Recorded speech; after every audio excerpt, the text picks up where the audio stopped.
По катастрофата Кипидна, Ајмилиј Паул не се упатил веднаш во Македонија. Прво и дозволил на војската да ја задоволи својата жет за пари и за плен. Цената ја платиле градовите што ја поддржувале Македонија. Потоа прокрстелил низ Хелада, посетувајќи ги најзначајните светилишта и храмови. Во Делфи нарачал да му се изработи статуа под која пишувало: Лукиј Ајмилиј император за поразувањето на Персеј и македонците. Дури во 167 година, конечно, се собрале македонските делегати во Амфипол, а таму пристигнал и Паул. Најпрво се собрале македонските првенци, потоа пред нив бил изложени ковчезите полни со кралските пари и документите од кралската архива. Дури тогаш влегле Ајмилиј Паул и членовите на комисијата.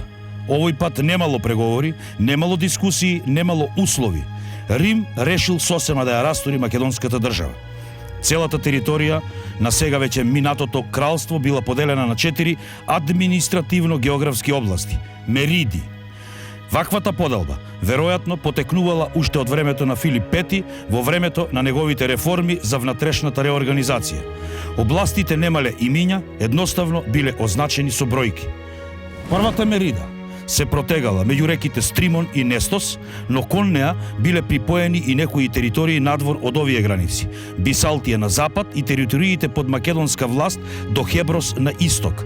Главен административен центар бил градот Амфипол. Ливиј ја истакнула ревноста на бисалтите, плодноста на почвата каде можеле да се насадат разни култури, рудниците и извонредната позиција на Амфипол. Втората мерида ја опфаќала територијата меѓу Акси и Стримон. Во неа биле вклучени и Халкидика и Пајонија. Главен град бил Тесалоника. Ливиј го споменува процутот на Тесалоника и Касандреја, плодната и богата почва на Палена, најзападниот крак на Халкидика и извонредната положба на бројните пристаништа.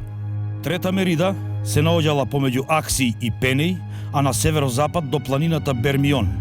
Главен град била Пела. Според Ливиј, тука особено била обработувана плодната земја и тоа од големиот број на населени келти и илири. Нивното доселување секако е резултат на политиката на Филип Пети, кој меѓу другото го преселувал населението, но ги прифаќал и туѓинците, бидејќи со тоа ја зголемувал и бројноста на народот.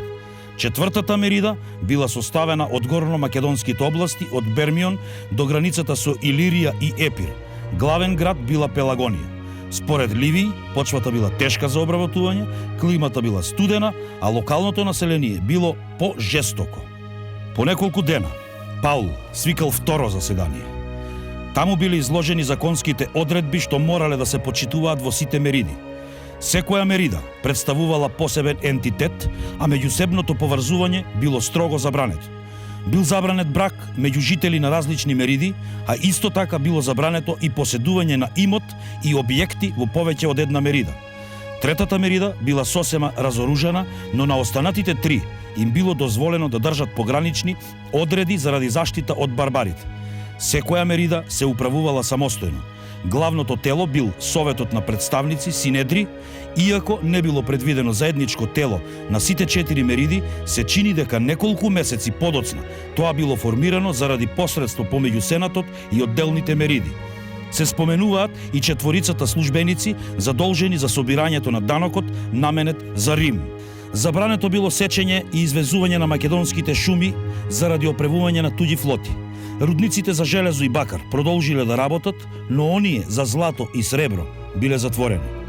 Бидејќи сега биле слободни, било предвидено македонците да му плаќаат на Рим данок во половина од износот што му го плаќале на кралот, но поради сериозните економски ограничувања на меридите, ова олеснување всушност воопшто не ја подобрувало ситуацијата на населението. Но тука не завршувала новата слобода. Во текот на првата конференција, Ајмилиј прочитал список на македонци кои морале да бидат депортирани во Италија. Кралските пријатели, носителите на пурпур, командантите на разни одреди, гарнизони на флотата, дипломатските представници и сите оние кои имале некаква функција под кралот, како и по старите кралски пажови. Така, со една одлука, Македонија била лишена од цел еден слој, и тоа токму оној слој кој имал искуство во управувањето со државата. Обидот за избегнување на оваа мерка се казнувал со смрт. Како јавна демонстрација, двајца хелени, едниот Ајтолец, кој се борел против Рим, а другиот Тебанец, кој заговарал сојуз помеѓу Теба и Персеј, биле обезглавени.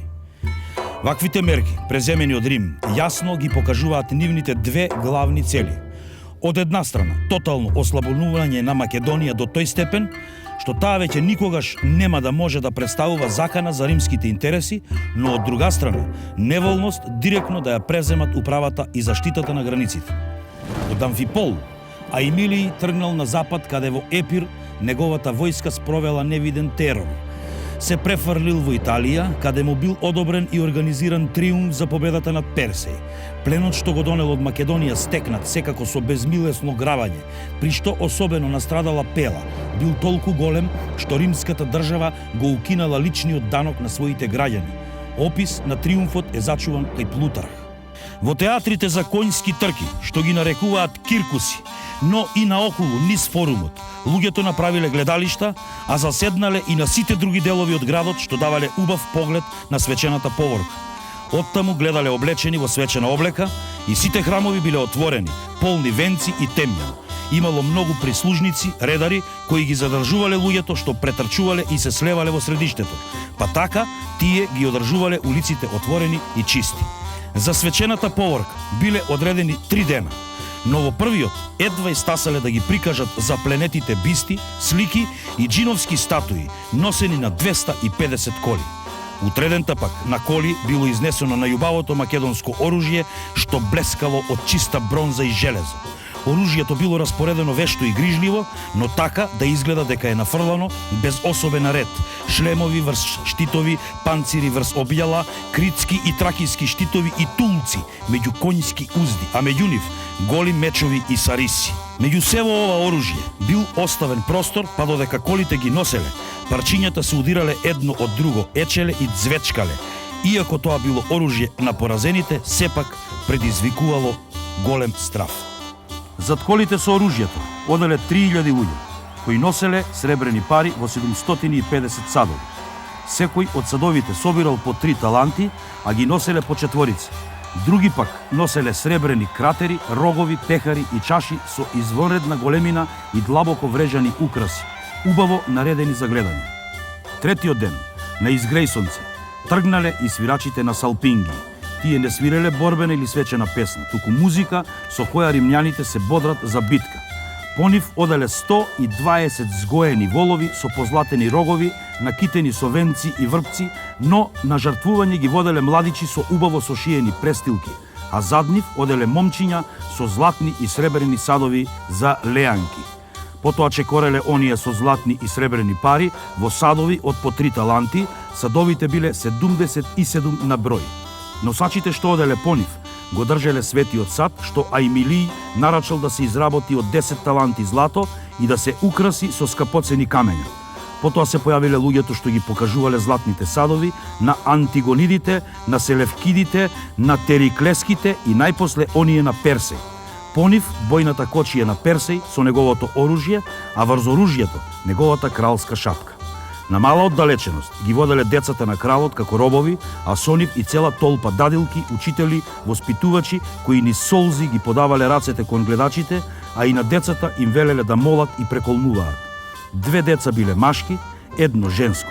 Поради својата возраст, тие и не биле сосем свесни за неволјата во која се нашле, па побудувале поголемо сожалување одошто Персеј, кој чекорел речиси незабележан. Милосрдието ги свртело очите на римјаните кон дечињата, па се случило многумина да пролеат солзи. Се додека децата не поминале, гледката кај сите предизвикала мешавина на болка и радост. Зад децата и нивните прислужници одел Персеј облечен во темна, траурна наметка и народни чизми. Неволјите што го снашле, направиле да изгледа сосем скршен и обезглавен. По него пак со натажени лица чекореле неговите хетајри и пријатели кои непрестајно гледале во кралот со насолзени очи, сакајќи да им укажат на гледачите дека ја оплакуваат неговата судбина, а нивната ни најмалку не ги засега. Всушност, Персеј пратил луѓе кај Аемилиј и го замолил да го поштеди од понижување и да не го води во победничката поворка.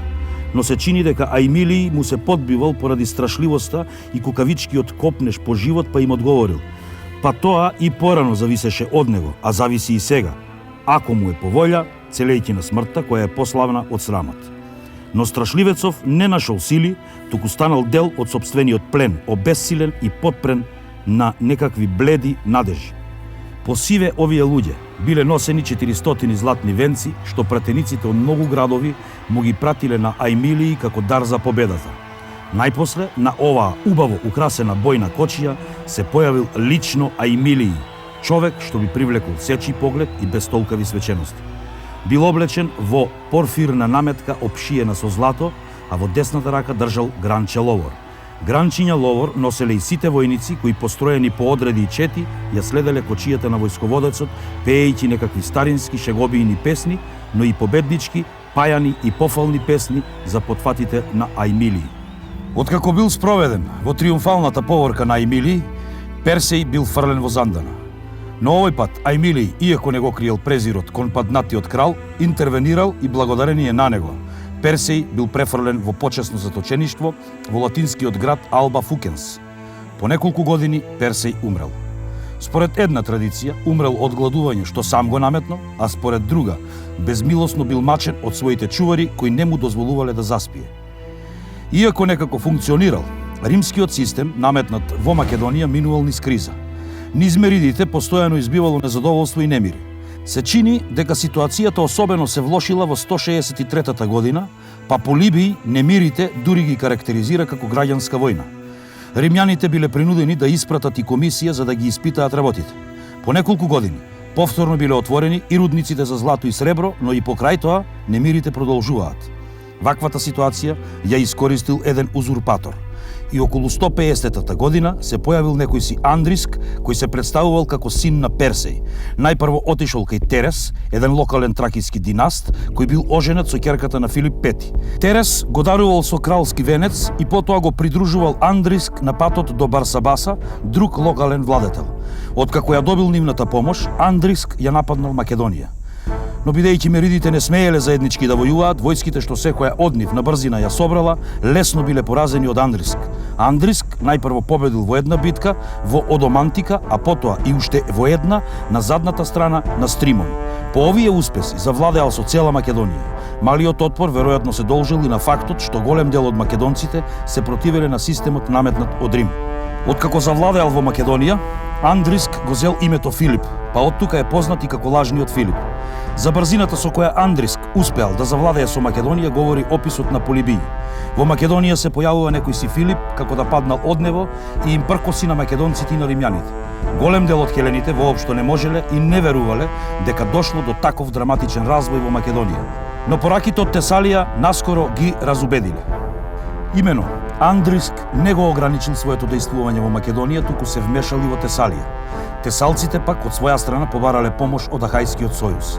Бидејќи во тоа време биле окупирани со Третата пунска војна, римјаните на почеток не му посветувале многу внимание на Андриск. Тие единствено го испратиле Скипион Насика за да го реши целиот проблем по дипломатски пат. Но сваќајќи дека ситуацијата е посериозна од што во Рим се мислело, Насика бил принуден да собере сојузничка војска, пред се од Ахајскиот сојуз, и со неа да се обиде да ја одбрани Тесалија, чии делови Андриск веќе ги освоил. Дури по извештајот на Насика, Сенатот решил да испрати војска за да се справи со Андриск. Така во 148 година римската војска, предводена од Јувенти и Тална, навлегла во Македонија. На општа запрепастеност и изненадување, римската војска доживеала страшен пораз, а Тална загинал. Тоа бил најтешкиот пораз што Рим го доживеал во војните со хеленистичките држави. Всушност, поразената римска војска, само благодарение на доаѓањето на ноќта, успеала да го избегне комплетното уништување. Андриск уште еднаш навлегол во Тесалија. Но тогаш пристигнала нова римска војска под команда на Кајкилиј Метел. Колку била сериозна ситуацијата може да се заклучи од тоа што дури и пергамскиот владетел Атал II се појавил со својата флота за да го помогне дејствувањето на Метел. До решавачка битка дошло во близината на Пидна. Метел се чини подпомогнат со предавство на некој од командантите на Андриск, успеал да извојува победа. Андриск пребегнал кај своите тракиски пријатели, кои сепак под притисок на Рим морале да го предадат. Колку овој судир, понекогаш во науката нарекуван Четврта римско-македонска војна бил значаен во очите на римјаните, покажува и фактот што на Метел му бил дозволен триумф, а тој го добил прекарот македонски. По победата над Андриск, римјаните решиле Македонија да ја претворат во римска провинција. Со тоа и дефинитивно државата на античките македонци престанала да постои.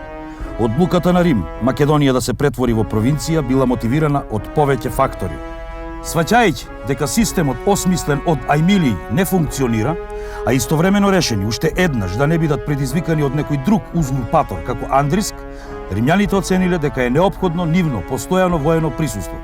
Исто така, добрата стратешка позиција на Македонија представувала добра почетна точка за идни освојувања и триумфи. Ова особено било важно за младите и амбициозни римјани, кои доколку сакале да се пробијат до политичките врвови во Рим, морале да се стекнат и со некаков воен успех. Исто толку биле важни и економските фактори. Римските трговци и предприемачи можеле да се надеваат на убав профит не само од даноците, туку и од снабдувањето на војската која сега постојано била присутна во Македонија. Но формирањето на провинцијата не ги прекинало појавите на узурпатори. Речиси веднаш штом била формирана се појавиле еден по друг уште двајца. Најпрво некој си Александар, кој исто така тврдел дека е син на Персеј, со војска главно собрана во Тракија ги зазел областите околу реката Нестос. Но тој бил брзо поразен од Метел. Но веќе во 143-та, односно 142-та година, се јавува уште еден узурпатор, различно нарекуван псевдо Филип или псевдо Персеј. Иако успеал да собере значителна војска, и тој многу брзо бил поразен од римскиот заповедник Скрофа. Меѓутоа, за тоа колку била сериозна борбата со овој узурпатор сведочи и фактот што на Скрофа му бил одобрен триумф. Долго време во науката се води дискусија за границите на провинцијата Македонија. На северозапад граничната линија започнувала од Јадранското крајбрежје јужно од Лисос. Потоа по кривулиста линија се движела на исток до Стримон. Оттаму по долината на Стримон продолжувала до горниот тек на Нестос, а оттаму пак речиси се до реката Хеброс, чиј западен брег сепак не влегувал во провинцијата. На југозапад границата повторно се протегала до Јадранското крајбрежје јужно од Авлон. Од тука се протегала се до брегот на Егејското море, јужно од Дион и Олимп до местото каде реката Пенеј се влевала во Термајскиот залив. Како што може да се забележи, на одредени делови провинцијските граници ги надминувале етничките, па така во провинцијата влегувал и дел од Тесалија, а пак од друга страна Орестида не била опфатена во провинцијата, бидејќи Орестите биле римски сојузници уште од времето на Втората римско-македонска војна и биле прогласени за слободни. И се до царскиот период, кога ќе бидат формирани и повеќе други провинции на Балканот, границите на македонската провинција ќе варираат. Ова делумно се должи на фактот што долго време Македонија била единствена провинција на Балканот, па сите римски освојувања во меѓувреме биле приклучувани во незиниот состав. За тоа колку всушност биле нестабилни и непостојани границите на провинцијата, најдобро говори сведоштвото на римскиот политичар Кикерон, кој во еден говор против политички противник вели: но кој некогаш со толку извонредна војска управувал со толку важна провинција како Македонија? Провинција омеѓена од толку многу барбарски племиња, што за управниците границите на провинцијата се протегале дотаму, докаде и римските мечови и копја.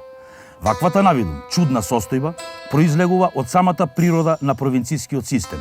Имено пред поимот провинција да означува административна единица, тој означувал географска област на која се протегале војните и политичките овластувања на римските консули и претори. Или пак, поедноставно кажано, доттаму докаде управникот бил во состојба да го наметне својот авторитет и власт, доттаму и се протегала провинцијата. Историјата на провинцијата Македонија може да се подели на два главни периоди. Републиканскиот период, некаде од 50-тите години на Старата ера, и царскиот период од 31-та година на Старата ера па се до крајот на 4 век, кога под Диоклецијан и Константин започнува големата реорганизација на целото Римско царство. Меѓу овие два периода има краток интервал на 20 години кога се воделе граѓански војни. За жал, со падот на монархијата, Македонија веќе не е честа тема во наративните извори. Поради тоа, за овој период знаеме релативно многу малку. Особено малку е познато за секојдневниот живот на жителите и нивната економска ситуација. Меридите не биле сосема укинати и продолжиле да постојат веројатно како локални судско-административни единици. Со оглед на тоа што се случувало во другите провинции, за кои имаме повеќе извори, ситуацијата не била премногу добра. Населението, особено, страдало од злоупотребите на управниците и на собирачите на данок. Иако првите римски провинции биле формирани уште од половината на 3 век, административниот апарат и начинот на управување останал рудиментиран. Од друга страна, се додека пристигнувала договорената сума во данок, Сенатот не се интересирал посебно многу за состојбите во самите провинции. Поради тоа, тие биле изложени на постојана злоупотреба на управниците, кои пред се биле заинтересирани за стекнување на лично богатство, што потоа пак би им послужило во политичките борби во Рим. Многу пати провинциите испраќале делегации до Сенатот со жалби и петиции, но тие ретко вродувале со плод. Дури и најпознатиот пример од републиканскиот период, судењето на Вер, кој се прославил со неверојатната алчност додека управувал со Сицилија, било преземено не толку заради грижа за провинцијата, колку заради политичките борби во самиот Рим. Но тука не завршувале маките на локалното население. Имено, бидејќи административниот систем се уште не бил доволно развиен, римјаните решиле собирањето на индиректните даноци во провинциите да не ги собираат управниците, туку публикантите. Публикантите биле предприемачки здруженија кои на лицитација се бореле за тоа која провинција ќе ја добијат. Откако ќе ја исплателе договорената сума на државата, тие заминувале во провинциите каде го собирале данокот. Нивните ексцеси и злоупотреби биле особено чести. Најдобар пример е провинцијата Азија, која особено пропатила од нивните злоупотреби во републиканскиот период. Населението често се жалело кај управниците, но тие сватиле дека наместо да се обидуваат да ги зауздаат публикантите, многу поисплатливо е да им се придружат во експлоатацијата на провинциите. Сепак не било се така црно. Имено, изворите заинтересирани пред се за најекстремните примери повеќе се занимавале со нив. Да се пишува за некој доблесен и правичен управник и не било посебно интересна тема. Од тука, врз основа на претходните примери, не треба да се генерализира ситуацијата. Напротив, се среќаваат и примери на добри управници кои потоа биле почитувани во своите поранешни провинции, каков што бил примерот на Марк Ани. Дека и покрај сите проблеми и злоупотреби, македонците генерално не биле толку многу угнетувани, говори и фактот дека нивното држење во римските војни против понтскиот владетел Митридат, имено наспроти поддршката што тој ја добил во провинцијата Азија и во дел од Хелада, македонците останале верни на Рим. Што се однесува пак до политичката ситуација, приликите се нешто појасни. Главна задача на римските управници во Македонија била заштитата на провинцијата од северните и од источните племиња. Особено биле чести нападите на келтското племе скордисци, но и на дарданците и некои тракиски племиња.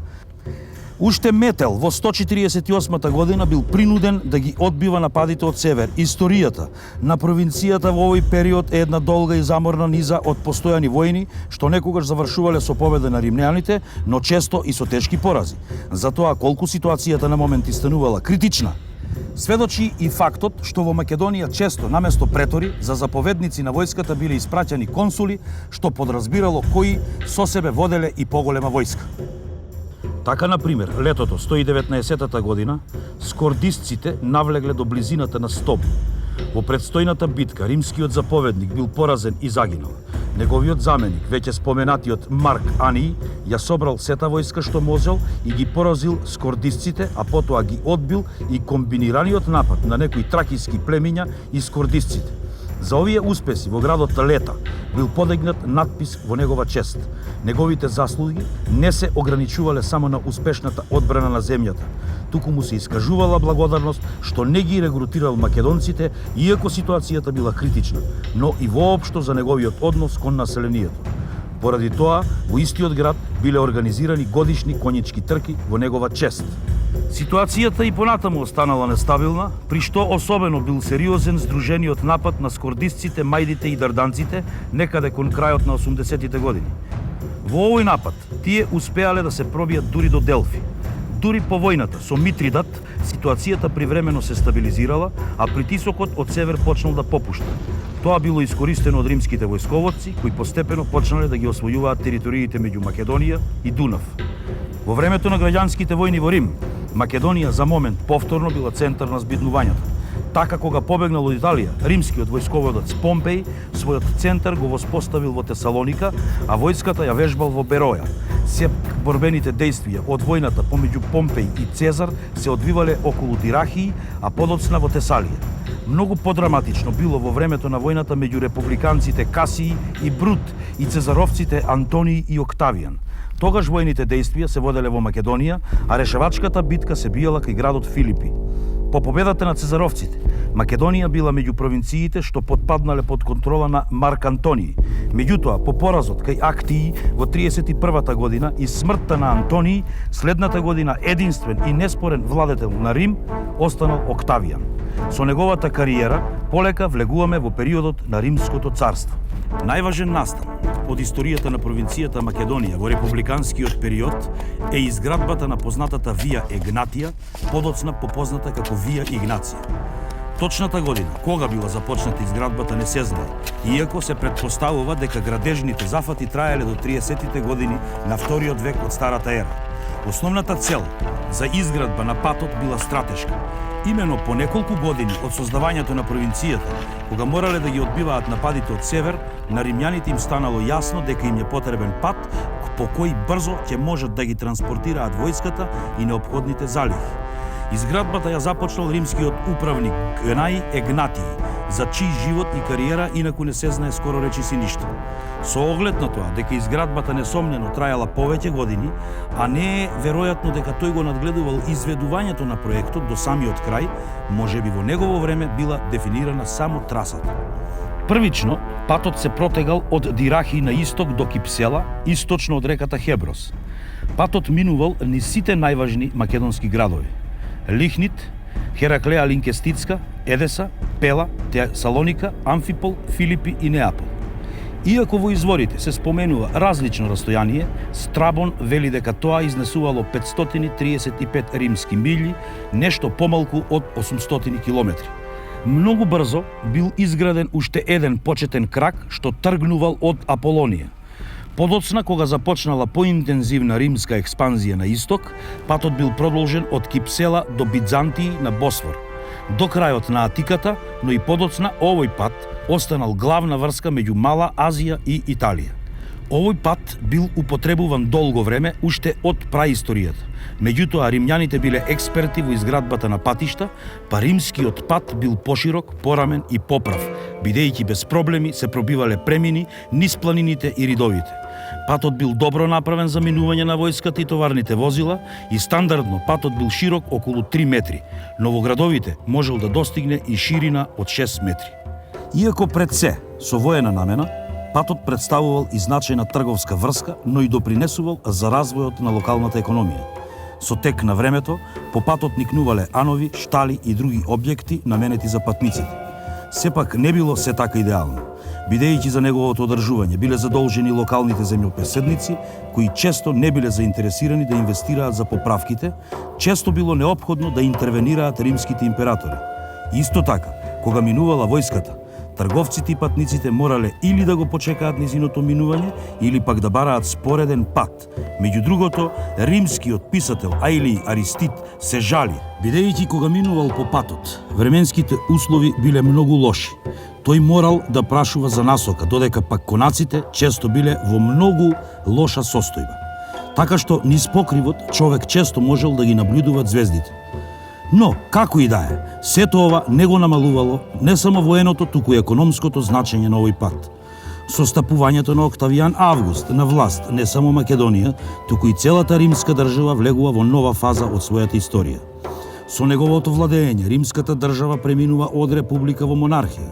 Меѓу другото, сега се вршела построга контрола над управниците на провинциите.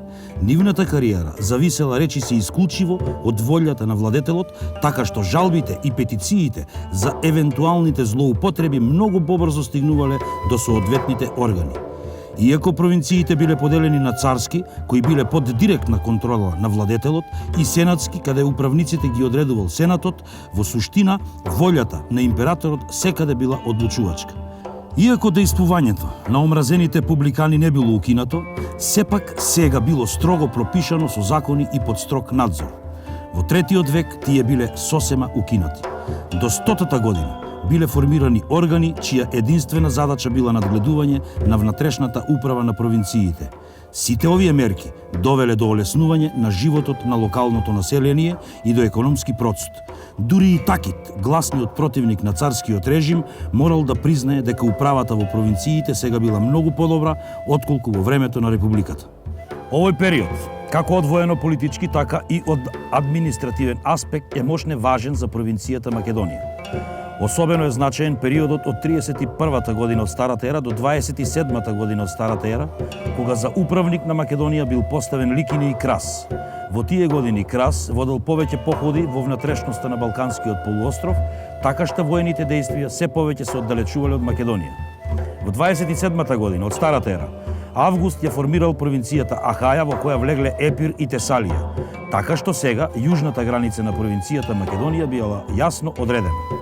Исто така била утврдена и границата со провинцијата Илирик. Северната па граница за момент се уште номинално се протегала до Дунав. Во овој период, иако војската се уште била стационирана во Македонија, провинцијата била прогласена за невооружена и била предадена на управата на Сенатот. Па сепак и подоцна се среќаваат намесници на Август. Но до 10-та година главнината од легиите веќе биле префрлени во Мезија, каде Август формирал воена команда. Во следните години дошло до формирање на неколку нови провинции на Балканот. Илирик бил доделен на Далмација и Панонија, а до времето на императорот Тиберий и провинцијата Мезија. Кога во времето на Клавдиј била формирана и провинцијата Тракија, границите на Македонија биле дефинитивно утврдени и со одредени отстапки, особено на западната граница, се поклопувале со старите граници од времето на Антигонидите. Подоцна, во текот на првиот или пак почетокот на вториот век, Тесалија била одделена од Ахаја и припоена кон Македонија, така што јужната граница се протегала до Малискиот залив. Периодот на Римскиот мир е време на најголем економски процут на провинцијата Македонија, кога градскиот живот добива особен полет. Се разбира, градскиот живот бил можне развиен уште во времето пред римското доаѓање. Но, по стагнацијата на републиканскиот период, сега зема нов залет. Римскиот енциклопедист Плиний споменува дека во провинцијата Македонија има најмалку 150 градови. Најречито сведоштво за процутот на градовите во овој период се бројните археолошки наоди од римскиот период. Така, например, во Филипи се најдени бројни објекти од храмови и порти, комплекс на бањи, латрини, па се до пространиот форум. Театарот, изграден во 4-тиот век од Старата ера, бил обновен, проширен и прилагоден и за гладиаторски борби. Треба да се истакне дека не станува збор за изолирана појава. Напротив, во речиси секој град од овој период може да се забележат истите пројави на развој и благосостојба. И така, например, на ефбескиот список од Стибера од 74-та, односно 75-та од нашата ера, се набројани 135 ефеби и тоа е најголем список најден на еден провинцијски град. Поради својата извонредна положба, не само што низ неа минувала Вија Егнатија, туку располагала и со одлично пристаниште. Во овој период посебно напредувала Тесалоника. Иако била седиште на провинцијскиот управник, Тесалоника била прогласена за слободен град. И тука се забележани бројни градежни зафати од овој период. Форумот, например, бил обновен, проширен во вториот век, исто како и театарот. Меѓу бројните градби особено се истакнува подземната стоа. Од времето на Август во Македонија почнува посистематско населување на римски воени ветерани. Имено, уште претходно римските трговци се населувале во Македонија, но дури по граѓанската војна меѓу Помпеј и Цезар започнува официјално колонизирање на територијата, што добива на интензитет по битката кај Актиј. Воените ветерани од Рим биле населени во Дион, Пела, Филипи и Касандреа. Овие градови имале латинско граѓанско право. Од тој период потекнува и опидумот Стоби, кој наскоро ќе стане муниципиум. Новите доселеници главно биле земјопоседници кои играле важна улога во општеството. Исто така, повеќе сенаторски семејства поседувале големи имоти во Македонија. Сепак, овој развој ниту го истиснал, ниту пак го намалил значењето на локалното население и локалната аристократија. Иако со векови под римска власт и делумно изложено на романизација, локалното население го задржало светето значење и голем дел од традициите од времето на Аргеадите и Антигонидите.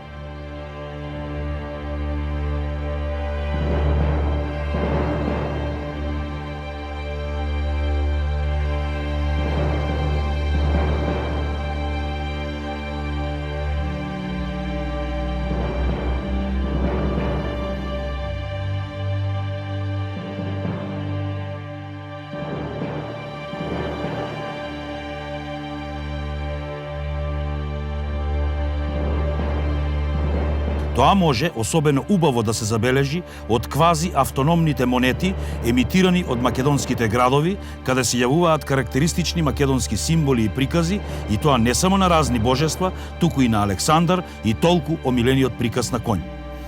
Треба да се истакне дека, за разлика од жителите на околните земји, македонците биле многу почесто регрутирани за воена служба. Тие биле особено бројни во империјалната гарда. Ова секако се должело не само на навикнатоста на населението на постојана воена служба, туку и на славното воено минато. За економијата, за жал, не може да се каже ништо подетално. Најверојатно, основа на економскиот живот и понатаму било земјоделството. Дополнителни приходи, како и порано, биле стекнувани од извозот на дрво, како и од рудниците за злато и сребро. За развојот на трговината допринесувале не само добрата позиција на Македонија, туку и Вија Егнатија, но и бројните пристаништа. Во царскиот период доаѓа до развој на конкилиуми, којнони, односно локални совети. Во републиканскиот период тие пред се служеле како посредство меѓу управникот и локалното население. Во царскиот период пак, нивна главна функција била грижата за одржувањето на царскиот култ. Одржувањето на овој култ било во рацете на локалното свештенство, кое со тоа можело да се надева дека во догледно време ќе се стекне со статус на римски граѓани. Центарот на македонскиот којнон била Бероја. Овој којнон за прв пат е засведочен на монетите од времето на императорот Домитијан. Меѓутоа, освен овој којнон, во Македонија постоеле уште неколку којнони, како оние на Орестите и Елимејците. Посебно место во историјата на царската провинција Македонија заземаат патувањата на Свети Павле, кој во неколку наврати ја посетил Македонија. Имено додека се наоѓал во Мала Азија, Свети Павле имал привидение при што некој македонец застанал пред него и го молел: "Дојди во Македонија да ни помогнеш." Веднаш по тоа настојување да минеме во Македонија.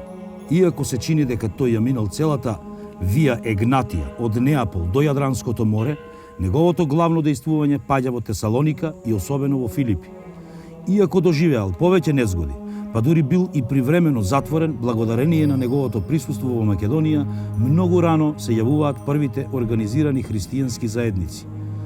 Периодот на мир и просперитет од првиот до вториот век на нашата ера ќе биде сериозно нарушен во времето на големата криза во третиот век, по падот на династијата на Северите во 235 година. Многу брзо доаѓа до разгорување на граѓанските војни во Римската империја. Императорите, само што ќе стапнеле на власт, веднаш биле убивани и заменувани со некој друг несреќеник, кој само што ќе го ставил царскиот пурпур, не можел да се надева дека ќе поживее нешто подолго. Легиите ги напуштале границите и се свртеле едни против други. Така сега, минувањето на една римска војска низ провинциите не значело носење на ред и мир, туку напротив разграбување и рушење, бидејќи војниците, наместо како заштитници, повеќе се однесувале како освојувачи на туѓа територија. Ова било искористено од барбарските племиња кои ги пробиле одбрамбените линии по Рајна и Дунав и навалиле во внатрешноста на царството. Поради тоа, оставено без заштита, локалното население страдало не само од војските на узурпаторите, туку и на барбарите. Се разбира, ни Македонија не била поштедена од хаосот што настана. На Балканот особено зачестиле упадите на готите и херулите во 260-тите години. Кога успеале да се пробијат дури до Атина, ситуацијата полека почнала да се стабилизира во времето на Диоклецијан по 284 година и борбите повторно почнале да се водат подалеку од Македонија. Но тоа веќе не бил истиот свет. Откако еднаш ги пробиле границите, барбарските навали продолжувале со несмален интензитет. Некои области биле мощно опустошени, а економската состојба трајно нарушена. Вербата пак на населението во несовладливоста на римските легии и римскиот цар била сериозно разнишена. Но и покрај сето ова, Македонија се чини дека била меѓу оние провинции кои побрзо се опоравиле. Згора на тоа, бидејќи барбарските напади сега продирале многу подлабоко во внатрешноста на царството, стратешкото значење на Македонија, кое во времето на римскиот мир делумно опаднало, бидејќи границата и војската биле поставени многу по-на север, повторно пораснало. Во тој период и Галерий, еден од четворицата владетели, за своја резиденција ја избрал Тесалоника. Тогаш била изградена и портата над Вија Егнатија, како и ротундата северно од патот. Јужно од неа пак бил изграден палатален комплекс. Подоцна и други императори, например Теодосиј, ја одбирале Тесалоника како привремена резиденција. Во времето на Диоклецијан биле спроведени и административни реформи, при што биле формирани нови типови на управни единици, а пак провинциите главно биле поделени на помали единици. Подоцна, од провинцијата Македонија биле одвоени Тесалија и Епир. Во следниот период, иако не е сосема јасно, точно кога и провинцијата Македонија била поделена на две провинции. Со тоа, фактички престанува да постои старата римска провинција, чии почетоци се врзани уште со создавањето на меридите по битката кај Пидна. Меѓутоа, како што се покажало, времето на Диоклецијан и Константин било само мал одмор на стабилизација за од втората половина на 4 век да дојде до нова, уште посериозна криза. Но со тоа полека се приближуваме кон преодниот период, кога античкиот свет полека згаснува, за на негово место да се појави еден мощне, различен свет и од верски, и економски, и политички аспект. Во тој изменет свет се менува и улогата на Македонија, која повторно ќе се најде на удар на барбарските племиња.